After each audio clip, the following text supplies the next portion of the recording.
రాష్ట్రంలో స్థానిక ఎన్నికల ప్రక్రియ ప్రారంభమయ్యాయి. ఈ సమయంలో ప్రతి గ్రామంలో ప్రజలు వర్గాలుగా విడిపోతూ ఉంటారు. కులాల వారీగా, మతాల వారీగా, కుటుంబాల వారీగా విడిపోతూ ఉంటారు.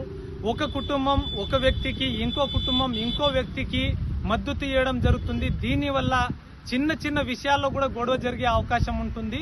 ఒకవేళ ఎలక్షన్ కమిషన్ సమయంలో, ఎలక్షన్ కోడ్ సమయంలో మీ మీద కేసు అయితే నెక్స్ట్ టైం ఎలక్షన్ జరిగినప్పుడు కానీ, అదేవిధంగా లా అండ్ ఆర్డర్ ఇష్యూ వచ్చినప్పుడు కానీ మిమ్మల్ని బైండ్ ఓవర్ చేసే అవకాశం ఉంటుంది.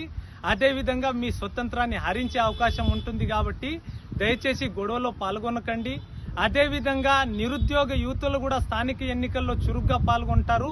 మీరు పాల్గొనండి. బట్ ఎలాంటి గొడవల్లో ఇన్వాల్వ్ కాకండి. ఎందుకంటే రేపటి రోజు మీకు ప్రభుత్వ ఉద్యోగం వస్తే మీ ఉద్యోగం కోల్పోవాల్సి వస్తుంది. ఎందుకంటే ఈ కేసెస్ అనేది ఎలక్షన్ కమిషన్ చేతుల్లో ఉంటుంది కాబట్టి. సో మనం మద్యానికి, బిర్యానీకి లొంగకుండా మంచి సమాజ నిర్మాణం కోసం మంచి నాయకుడిని ఎన్నుకుందాం. అదేవిధంగా భారతదేశ అభివృద్ధికి తోడ్పడదాం.